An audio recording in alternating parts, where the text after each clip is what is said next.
Mi nombre es Juan Carlos Monroy Giraldo, soy comunicador social periodista. Durante muchos años cubrí el conflicto armado para medios de comunicación como El Tiempo y el Periódico El Colombiano, y desde hace 3 años me desempeño como el comunicador de la Unidad para la Reparación a las Víctimas en Antioquia.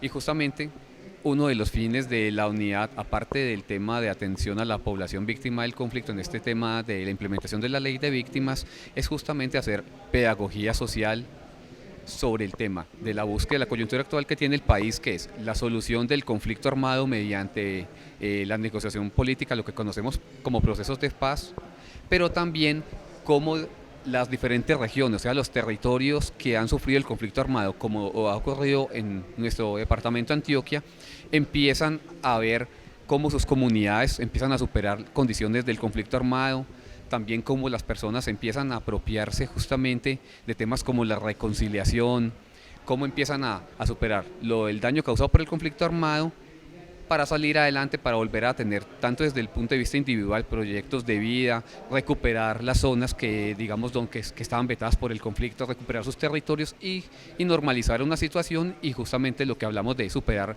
esas condiciones del conflicto y volver a generar progreso.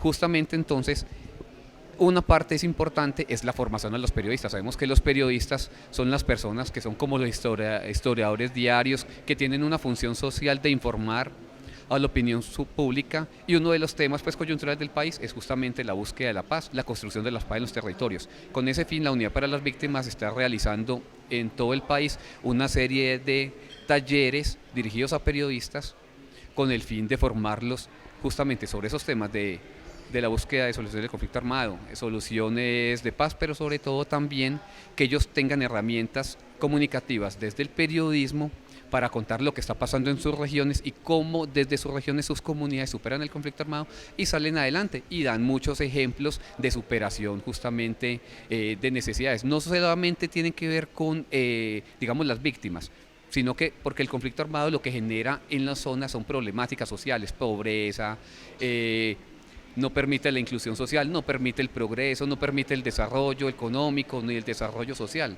Entonces, justamente los periodistas así, de esta forma, con estas herramientas, entonces pueden contar cómo sus regiones van saliendo adelante.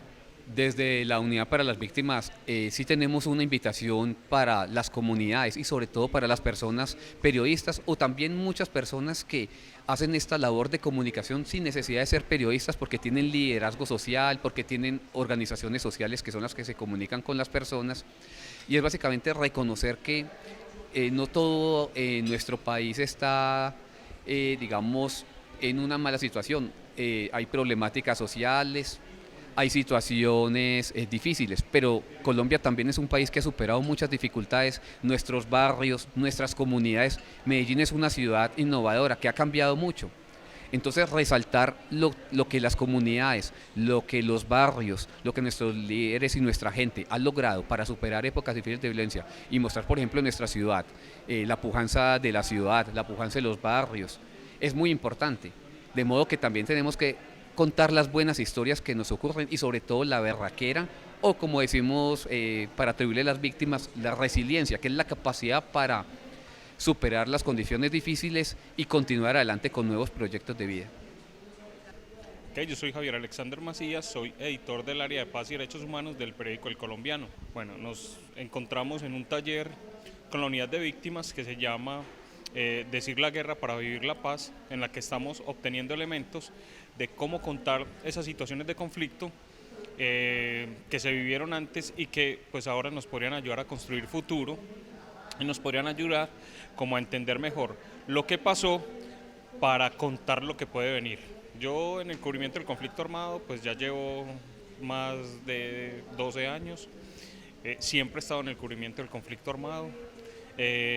Digamos que una de las cosas que he aprendido es pues como el respeto, no solo por las víctimas, sino también digamos por todos los actores que se ven inmersos en el conflicto armado. Eso ha permitido que de alguna forma en situaciones complicadas como lo es precisamente escribir sobre las hostilidades, sobre las confrontaciones, pues pueda preservar la vida.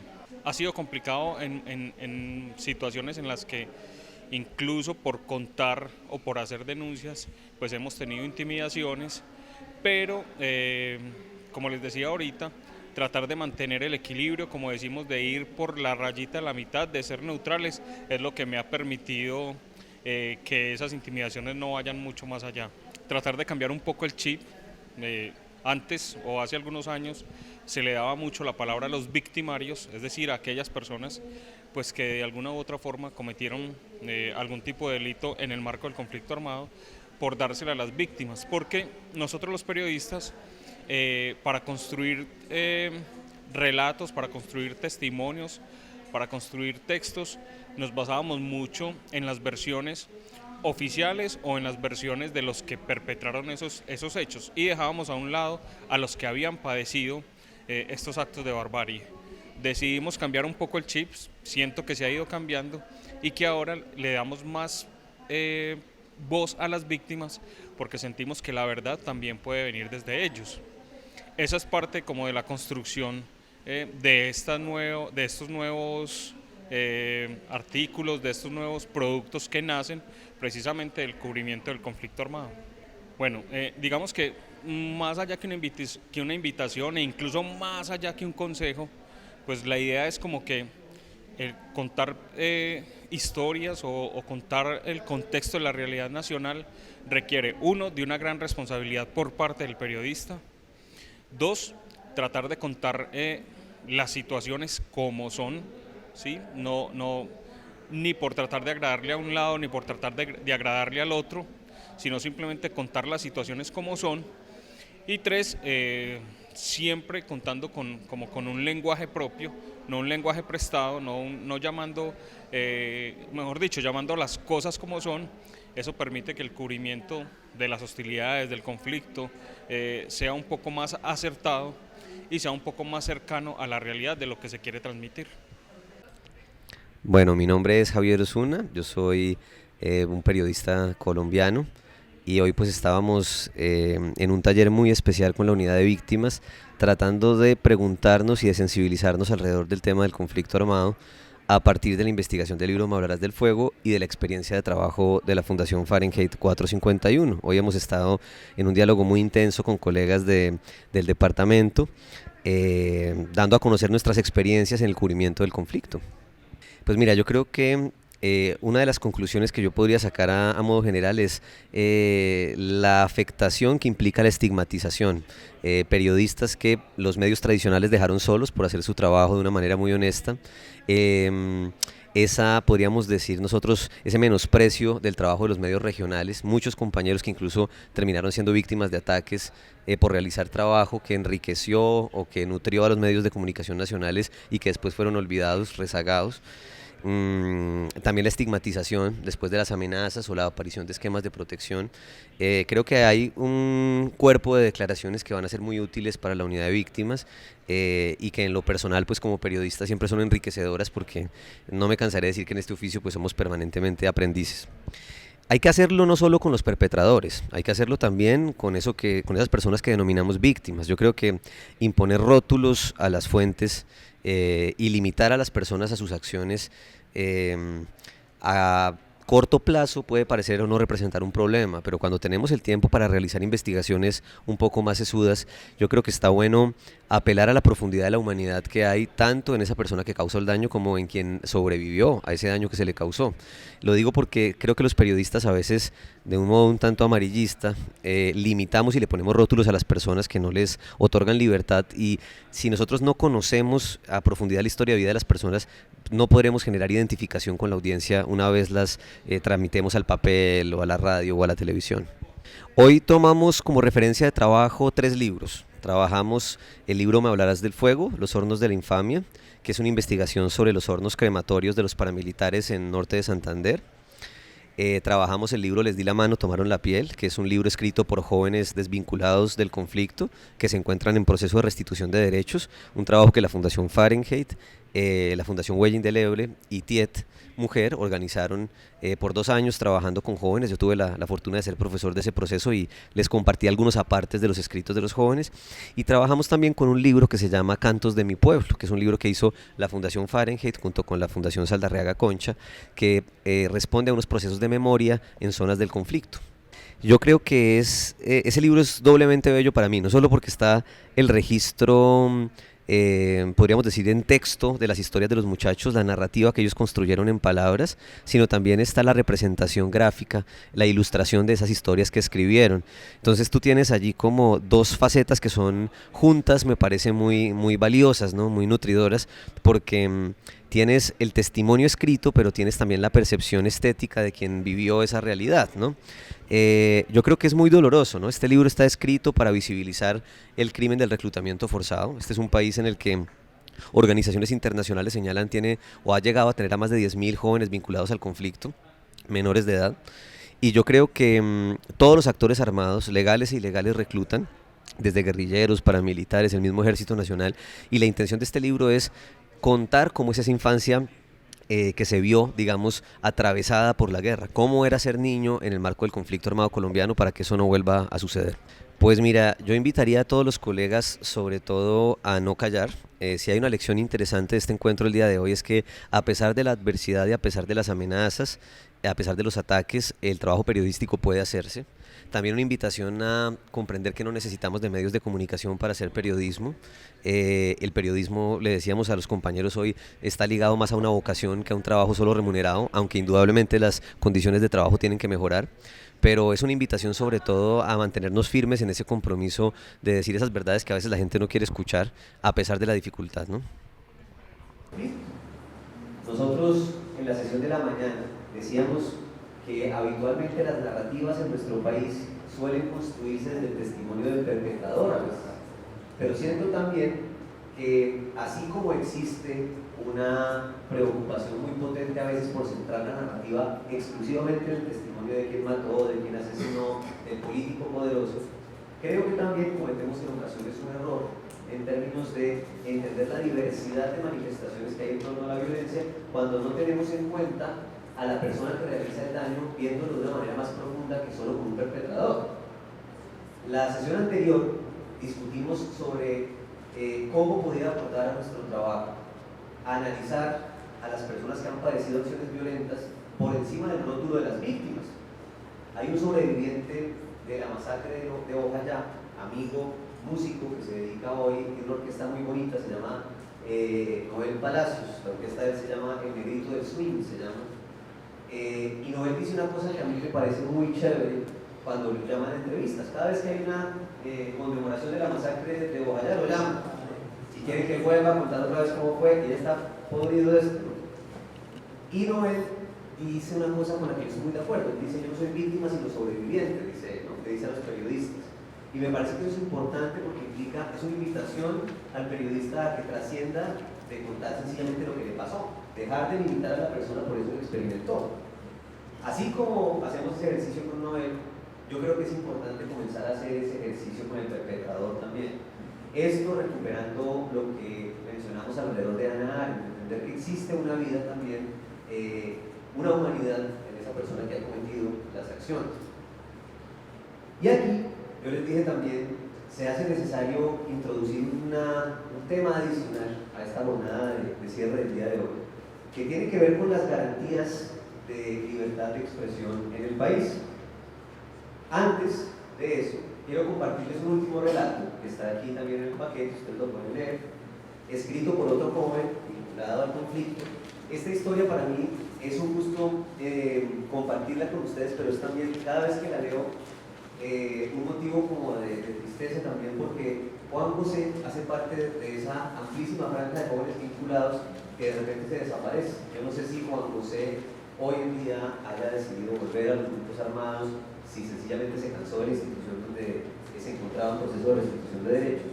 Pero escribió este texto que para mí tiene un valor muy importante, porque es un texto que habla, ¿se acuerdan que hablábamos de la dimensión de la pérdida a través de la narración? Yo quiero que ustedes miren la historia que él construye alrededor de esa nostalgia que le da la finca de la infancia. Y además de que el poema está bellamente escrito. Se llama Finca, Dulce Finca. Está en la página 137 del paquete de copias. Se los voy a leer. Finca, Dulce Finca. Recuerdo en mi niñez, en aquellos dulces días, camino polvoriento del sendero despiadado, finca, dulce finca de aquel campo alejado, donde pasé yo mis días, bello rosal amado. Te recuerdo, amada abuela, con ese gorro rosado, que está regando las plantas de tu jardín colorado, alimentado por el fulgor del sol ardiente y dorado. De mi corazón no se aparta, porque allí se ha refugiado el amor que tú me diste cuando estuve yo angustiado, ese amor tan puro y limpio que en mí se ha clavado como una vela encendida que mi alma ha iluminado. Finca, dulce finca que mi niñez ha marcado, te prometo volveré a recostarme en tus prados, a sentir la suave brisa que se pasea en verano y regar amablemente aquel bello rosal amado. Una lágrima, dulce finca, que en este poema he derramado, por tristeza, dulce finca, porque de ti estoy alejado, mas guardaré todas las otras para cuando esté en tus campos, dejarlas salir de alegría cuando a mi abuela estreche en mis brazos. Será un abrazo profundo como el fondo de tus lagos. Hasta entonces, dulce finca, te voy a estar extrañando. Muy bello ese poema, ¿no? Con rima, además, que es tan poco frecuente hoy en día entre los jóvenes escribir un rima. Y lo que a mí me parece fascinante de ese relato, ahora que habíamos iniciado hablando del paisaje, es que miren ustedes que se produce ahí una relación entre la persona y el territorio. Se dan cuenta ustedes que aparece la figura de la abuela. Se extraña la finca, pero se extraña eso que la finca representa para este muchacho. La finca es mucho más que un rosal. Las rosas son apenas una metáfora para entender el valor simbólico del espacio, pero el valor realmente se construye en el poema por, podríamos decir nosotros, la relación que mantiene la abuela con las rosas. Eso es lo que termina haciendo este texto tan importante. Y yo creo que esto es importante mencionarlo o traerlo a colación porque ocasionalmente nosotros sentimos dificultad de percibir al otro cuando lo juzgamos. Por eso les compartí el texto de Yasmín. Cuando yo me paro en el terreno de la emisión de un juicio sobre el otro, cierro también un canal de comunicación posible. Yo quiero dejar algo claro. Yo no los estoy invitando a hacer un periodismo que termine sobrehumanizando al perpetrador. No les estoy diciendo que lo que hay que hacer es contar la historia de quienes causaron el daño. Esto hace parte de un paisaje mucho más amplio como recorrido. Pero sí siento que hay que transformar la manera en la que nos acercamos a recoger el testimonio de quienes han causado el daño. Y ustedes lo han vivido seguramente dentro del oficio del periodismo. Yo les voy a manifestar una preocupación a nivel personal y hablo de mi propia experiencia. En ocasiones los periodistas accedemos a entrevistas y por el acceso sacrificamos la pregunta, ¿sí? Con tal de poder hablar con una persona que hace parte de una estructura ilegal, creamos condiciones que impiden un diálogo fluido y libre. ¿Y de qué sirve una prensa que no es libre? Decís a mí, de nada. A usted no le sirve para nada ir a hacerle un reportaje al miembro de una fuerza clandestina si en el fondo, delante de la persona, después de haberse pegado el viaje que sea, tiene que preguntarle si los pollitos pían, ¿vale? Esto no tiene sentido. Y ahí los periodistas solemos defender muy poco nuestro trabajo. Siento que por el hambre de la chiva, por llegar a la primicia, terminamos cediendo unas condiciones de acceso al testimonio que impiden esta clase de comunicación. Es un tema complejo, pero se lo dejo allí. Claramente hay algunos de ustedes que trabajan en temas de conflicto y eso implica un contacto con la clandestinidad. Yo recuerdo la enseñanza de una periodista a la que estimo mucho, que era María Teresa Ronderos, y ella solía decirnos esto con frecuencia. ¿Sí? De nada sirven esos esfuerzos por llegar a quienes son llamados perpetradores o victimarios si el resultado del diálogo es terminar siendo una apología para los delitos que se han cometido. ¿Vale? Hay que aprender a manejar esos umbrales y aprender a imponer también unos límites para el ejercicio del periodismo mínimos. El primero de esos es una cosa que incluso para los estudiantes de comunicación es claro, pero yo no sé si para nosotros en ejercicio, y es que el cuestionario no se acuerda con el entrevistado, ¿verdad? Antes de publicar el entrevistado no tiene por qué revisar lo que yo pregunté. Estos son usos de la vieja prensa que yo creo que tenemos que comenzar a sacudirnos, porque es que la libertad de decir, la libertad de recaudar información tiene que ver también con la libertad de darle una forma a eso que yo he podido recaudar. ¿Esto es entender? Entonces, quería comentarles un poco sobre mi experiencia personal en la elaboración de esta investigación. La intención de compartirles esta investigación de Valorando el Juego es también visibilizar una situación que se presenta en el país y que tiene que ver con las garantías en materia de libertad de expresión para esta clase de investigaciones. Antes, por allí ya estaba tomando. Dice que la Unidad Nacional de Protección pues, como que deja en el aire, sí, entonces es también la osadía de saber que uno va por el tiempo, pero que al fin y al cabo es la verdad la que nos va a servir. Miren que, ¿se acuerdan que comenzamos con la canción de Gabo Ferro al comienzo? Hay una estrofa de esa canción que me parece bellísima. Él dice, la verdad es perro fiel que habita en todas las casas, ¿no? Dice, que muerde, que no la atiende y protege a quien la guarda. Yo creo que la verdad, al final de cuentas, es que el periodista no tiene otro instrumento más que la palabra, que el video, que lo que cada uno de ustedes hace. Es que nuestras herramientas no pueden ser otras que esas, ¿sí? Sin embargo, sí creo que se vienen instituciones profundamente graves en el país. Quiero entrar ya en terreno sobre eso. Mire, como resultado de esa investigación que estamos compartiendo el día de hoy, yo desde el año 2014 me encuentro vinculado al programa de protección a periodistas, por una serie de ataques que se han producido en mi contra por haber realizado esa investigación del libro que hemos hablado hoy. Y yo tengo muchas cosas para decir al respecto, ¿sí? Una primera es que los esquemas de protección no son la herramienta adecuada para proteger a los periodistas. Voy a tratar de explicarles por qué. Lo primero es que un periodista con esquema de seguridad altera la forma en la que entra en contacto con la realidad. La base del trabajo que ustedes hacen, que hago yo, es poder compartir con la gente. Kapuczynski decía que el periodista vive con la gente. Yo creo en eso, ¿sí? No hay manera de hablar de una sequía si no se pasa a hacer, ¿estamos de acuerdo? No hay manera de dar cuenta de un fenómeno de violencia si no se experimenta la presión de eso que ocurre. Y, de alguna manera, existe un discurso gubernamental hoy que consiste en imponer medidas de protección a periodistas, pero no resolver la investigación judicial, que es lo que sí podría devolverle la tranquilidad a la persona. Los esquemas de seguridad, yo digo siempre, son para un periodista un mecanismo indispensable para preservar la vida cuando hay una amenaza directa, pero no son la solución final de la condición de riesgo. La solución final tiene que ser que la fiscalía, que los organismos de control den con las personas que realizan las amenazas y realizan las intimidaciones, porque si no se vuelve un juego de desgaste. Hoy algunos compañeros me estaban hablando del caso de Cervantes. Yo les decía, es aberrante. Cervantes habló con el director de la Unidad Nacional de Protección en su momento, antes de ser asesinado, y le explicó por qué no podían quitarle el esquema de seguridad. Se le quitó y lo asesinaron. Yo creo, hoy en día ocurre con los líderes sociales que están muriendo asesinados en trámite de medidas de protección que fueron asignadas, pero no han sido implementadas. Y eso es muy grave.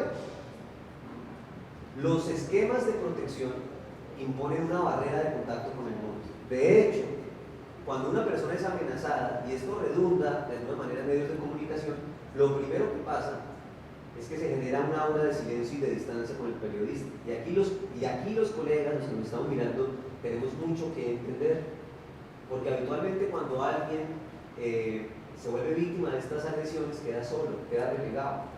Le damos la espalda, no nos preocupamos por intentar acogerlo en medio de esa situación de incertidumbre.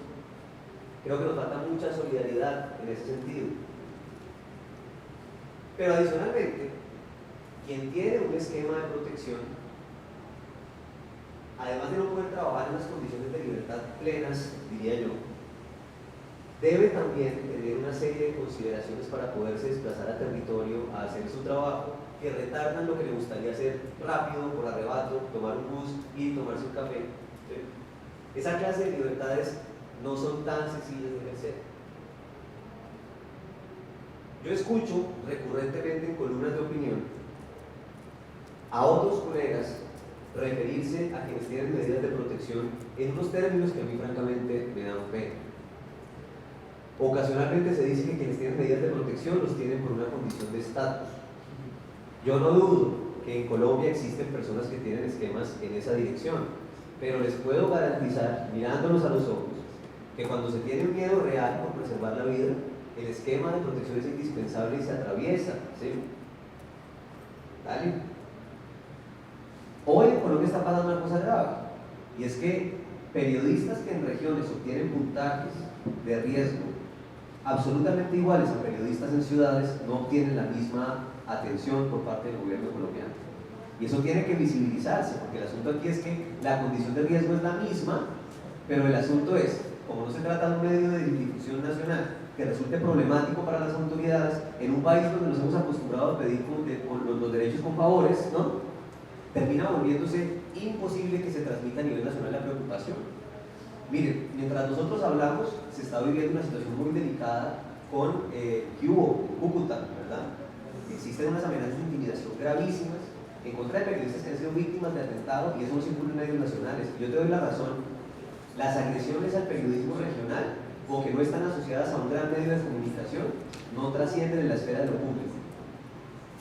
Yo no sé eso cómo se puede resolver, pero se los comento con una preocupación, porque estoy absolutamente de acuerdo. Eso pasa. Y creo que lo mínimo que podemos hacer para cambiar eso es cambiar un chip de solidaridad aquí adentro, ¿no? Es remitir a los compañeros a las organizaciones de libertad de prensa que pueden ayudarles o que pueden darle algún tipo de asesoría. Pero lo que quería transmitirles también, aprovechando esta posibilidad hoy, es que, mire, dentro de las intimidaciones que se han presentado en mi caso y las amenazas, hubo una que a mí me causó muchos problemas en la realización de la investigación. Y es que en el 2014, en el mes de agosto, a mí me incineraron el apartamento en Bogotá. Yo he sido una persona siempre un poco desordenada para el cúmulo de información. ¿Ustedes cómo les va? Yo soy un poco caótico, no tengo una libreta, no tengo otra, eso lo tengo en un disco duro, pero me lo llevo, pero lo pongo, ¿sí? Después de que ocurrió el atentado en la casa, yo perdí casi que el 40% de la investigación que venía adelantando. Y por ausencia de algún tipo de cuidado sobre la información me tocó volver a realizar la investigación, pero ahora hablándole a fuentes que no me querían hablar porque se habían enterado de lo que me había pasado. ¿Entiende usted la dificultad? Revivir lo mismo que ya le habían dicho, pero ahora básicamente nadie quería hablar. Hay una de las familias del libro con la que yo no he podido restituir, por ejemplo, comunicación, a pesar de que fueron reparados ya por el Estado colombiano, porque su caso a través del libro acabó de dar el filtro para que fueran reparados en la ley. Pero es tal el nivel de aversión que ellos tienen, porque asumen que al hablarle a una persona en riesgo se ponen en riesgo, que se pierde el contacto con el otro, y eso es gravísimo. Y es precisamente lo que quiere que le intimida, porque es que si hay una variable de impunidad, mire, ¿sabe cómo se resuelve esto? Fácil. Si las investigaciones y los denuncios arrojaran a los responsables, si la gente entendiera que por amenazar a un periodista se arma un mierdero gigante. Y es un consejo que yo les quiero transmitir a quienes estén viviendo situación de amenaza o intimidación, y es: hablen, hermano.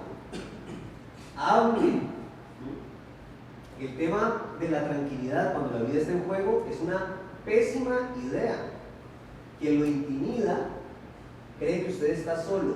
Si usted le demuestra que está solo, va a proceder en total impunidad, porque sabe que si lo mata, nadie se va a dar cuenta.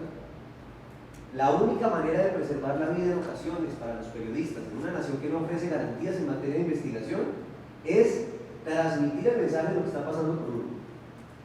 ¿Y sabe qué es lo más complicado? Que a uno le da una pena. Uno cree que es un bobo paranoico que se está inventando todo. Mire, yo le voy a contar esto no para que se ría de mí, es para que usted entienda las dimensiones del miedo. Después de que a mí me armaron la fogata del apartamento, que quemaron las cosas, había pasado un mes y no había ni siquiera una jurisdicción judicial para que hiciera un peritaje de lo que había pasado. ¿Y sabe qué es lo peor? Que yo por dentro me había convencido de que lo que había pasado en verdad no tenía que ver con alguien que me quisiera hacer daño. Yo estaba tan empecinado en no querer sentir miedo, porque eso involucra muchas cosas. Cuando usted entiende que realmente esto viene de algo organizado, pues hay cosas que tienen que cambiar en la vida y temores que aparecen. Yo había generado en mi caso un discurso de justificación que, si se los cuento, se mueren de la risa.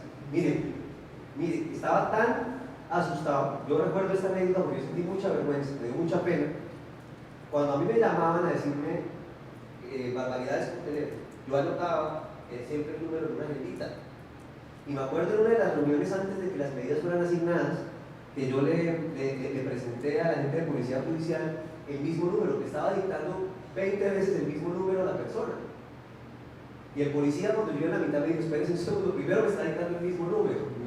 Y además la secuencia de números es una risa, es una numeración, es un 300, 1, 2, 3, 4, 5, 6, ni perdamos el tiempo, hermano, ¿sí? Pero yo la verdad no me daba cuenta, ¿sí? Y no me daba cuenta porque es que atravesar el miedo implica volverse un tanto caótico. Yo les transmito una cosa a nivel de solidaridad, sobre todo porque el cubrimiento de conflicto uno lo normaliza. Y es que, mire, el miedo real lo vuelve a uno una sombra de lo que es. Cuando uno está realmente asustado, uno no está realmente asustado por unos minutos, uno está realmente asustado todo el día. ¿Sí? Eso trae unas consecuencias en su ánimo y sus maneras de relacionarse y sus maneras de pensar articuladamente sobre lo que está haciendo. Uno se vuelve caótico, todo, hasta comprar la leche se vuelve un problema, ¿sí? ¿Por qué le comparto esto? Primero, quiero invitarlos a hacer resguardo de su información precavidamente. Ustedes trabajan temas sensibles. Se está presentando hoy, y qué pena, voy contándoles un poco de mí. El año pasado nos robaron en la fundación unos equipos. Acabamos de identificar que los ladrones son los mismos que robaron las rutas del conflicto hace como 20 días en Bogotá. Tenemos los fotogramas de las personas. Oiga, la información que le robaron a ambas organizaciones, en nuestro caso es menos grave, pero en el caso de rutas del conflicto, tiene que ver con información de procesos muy delicados que tienen que ver con tierra. La información que ustedes tienen no solo es importante para la gente que quiere robarla y hacer algo con ella, sino que también expone potencialmente a quienes son sus fuentes. Por cuidado de las personas con las que hablan, por favor sean precavidos con cómo manejan la información. No solo con quién hablan y esas clases de pendejadas, eso en el ambiente al final nunca lo vamos a poder definir, pero tenga un resguardo precavido de su información, que no le pase esa vaina que a mí me ocurrió. ¿Sí? No estoy diciendo que me pasara porque me merezco o algo así, tampoco estoy tan loco, ¿sí? Pero lo que estoy tratando de hacerle entender es que si uno toma unas medidas de precaución elementales sobre la información que recauda, no solo se protege a sí mismo, sino protege también al entorno de fuentes que se comunican con uno. Y segundo, mire, yo me he cansado de decir que ese libro es un logro en materia de libertad de expresión para el país, porque es un libro que se construyó con medidas de protección del Estado. La mitad de ese libro y de esa investigación se hizo con medidas de protección, pero por una razón, y es que no paramos. Lo que busca la persona cuando intimida es que usted renuncie a la investigación. Y hoy está pasando algo más grave, compañeros y compañeras. Esto lo están denominando ya teóricamente como mecanismos de acoso judicial. A muchos de ustedes les debe estar pasando que gente inicia procesos en su contra por injuria o calumnia, o sobre la base de acusaciones tan graves como incluso el delito de rebelión, para que ustedes inicien procesos penales que hagan que ustedes desistan de las investigaciones. Cada vez que yo tengo la oportunidad, me siento muy honrado de poderlo hacer con ustedes, de hablar de la experiencia del libro, yo siempre invito a las personas a pensar en la cantidad de investigaciones por año que dejan de hacerse por intimidación o amenaza. Las condiciones de riesgo, nadie las conoce más que quien las vive, ¿sí? Yo en esto quiero ser transparente. Cada quien tiene sus umbrales, ¿sí? Quizás hay cosas que a mí me asustan muchísimo, que a usted le parecen una pendejada, o quizás hay cosas que a usted son una pendejada, que a mí, gravísimas, que a mí me parecen una pendejada, yo no sé. Lo que sí les puedo garantizar, por encima de esos umbrales que son subjetivos, y cada quien los decide y nadie más que quien los padece, es que si hay algo que yo siento que puede garantizarle a uno un cierto nivel de tranquilidad, es no desistir. Es terminar de contar, porque el éxito de estas personas precisamente es que dejemos de contar. Ahí es donde esta gente gana. Cuando la persona intenta intimidar, pretende cortar con la transmisión de información. Los crímenes en contra de la libertad de expresión no son contra usted nada más, son contra el público potencial de esa información que usted tiene. Con cada periodista que asesinan, exilian o amordazan con miedo, lo que están auténticamente dañando no es la condición vital de un individuo, sino la capacidad de ese individuo para producir contenidos que mantienen informada y alertada a la opinión pública. Luego, entiendan que cuando están intentando amordazarlo a través de la presión por pauta oficial, que es otro mecanismo y bastante recurrente, hable mal de la administración a ver si pautamos con usted, o O acaba de poner de moda el alcalde de Bogotá, compro noticias chéveres y les meten los medios de comunicación, pero ustedes no dicen que es publicidad pagada. Oiga, lo primero y lo más importante yo creo que tiene que ver con ese decir, no languidecer en la intención de compartir o de concluir esas investigaciones que estamos haciendo. Y ahí quiero meterme un poco en la esfera personal. La pregunta por la figura del perpetrador yo me la hice en las patadas y en el proceso de elaboración de ese libro. ¿Por qué? Una vez inician las amenazas y las intimidaciones en 2014, esto es una bola de nieve. Uno cree que esas cosas paran, pero la verdad lo que pasa es que empeoran, ¿sí? Eso es una bola incontenible. Cuando las medidas de protección llegan, yo de verdad agradezco que en mi caso hubo colegas solidarios que permitieron visibilizar el caso, porque estoy absolutamente convencido de que de no haber sido por el trabajo de organizaciones de libertad de prensa, del lanzamiento a Recolper, a Reporteros Sin Fronteras y a la FLIP, muy distinto habría sido encaminado. Llegó tal estado de presión que el proceso de intimidación tenía que ver no solo conmigo, sino con personas cercanas. Les voy a contar una intimidad del caso aquí entre nos, aprovechando que estamos, digamos, como entre colegas, para que ustedes se imaginen el nivel macabro de manipulación de estas personas que realizan estas amenazas. Oiga, inició el proceso de intimidación en mi contra, las medidas fueron asignadas y de repente a mí me escribió un amigo de la infancia con el que yo me había visto como 5 meses antes del atentado de mi apartamento. Y el tipo me escribió y me dijo esto por WhatsApp, me dijo: Javier, hermano, qué pena, yo no pude cumplirle la cita para eso del trabajo. ¿Cómo así? Pues usted es ingeniero, ¿de cuál trabajo? ¿De cuál trabajo está hablando usted? Me dijo: no, sí, es que usted me escribió. Usted me escribió y me habló, me estaba invitando para una cosa, una reunión de un trabajo que usted me quería contar. Y yo: no, ándeme eso, usted no le ha escrito nada. Oiga, le escribieron masivamente a contactos con los que yo había mantenido comunicación durante las semanas y lo citaron a reunión. ¿Usted se imagina la atrocidad de lo que le estoy contando? Inmediatamente yo intenté reaccionar, intenté hablar con gente. Jamás tendré la certeza de si estas personas hablaron con todo el mundo que me rodeaba, si tomaron los contactos recientes de WhatsApp. Esto es aberrante, esto que le estoy contando. Hace parte del proceso. ¿Sí?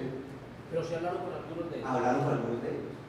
Entonces, vuelvo y juego con el tema de la información. No podemos subestimar la maldad de las personas que están detrás de estas acciones.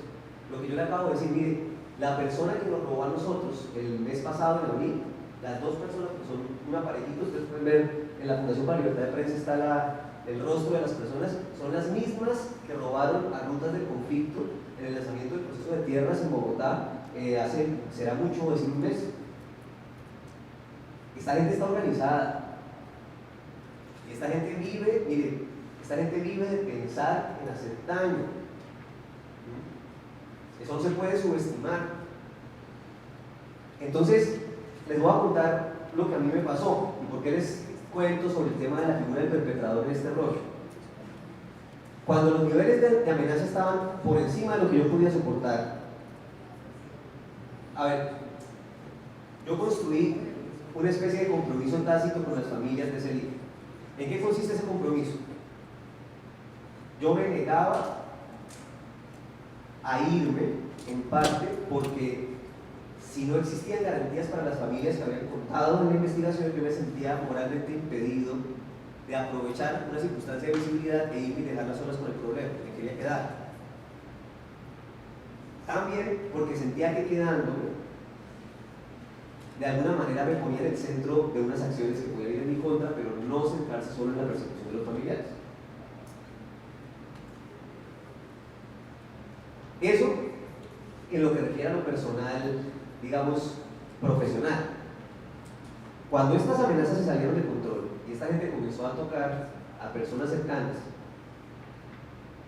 yo, la verdad, perdí el control de la mente y se me ocurrió una idea pendejísima. Y la idea fue ir a hablar con Jorge Iván Laverde Zapata directamente y preguntarle qué era lo que estaba pasando. asumir que existía algún tipo de responsabilidad sobre lo que pasaba conmigo con esta persona y hablar o tratar de identificar si sabía algo relacionado con lo que me pasaba. Y comencé a buscarlo. Y comencé a buscarlo con una piedra que no les puedo contar. Lo busqué como 4 veces y todas las respuestas fueron negativas, hasta que finalmente, gracias a una gestión que se produjo, una disciplina, pude hablar con el abogado, le conté qué ocurría y obtuve la posibilidad de hacer la entrevista.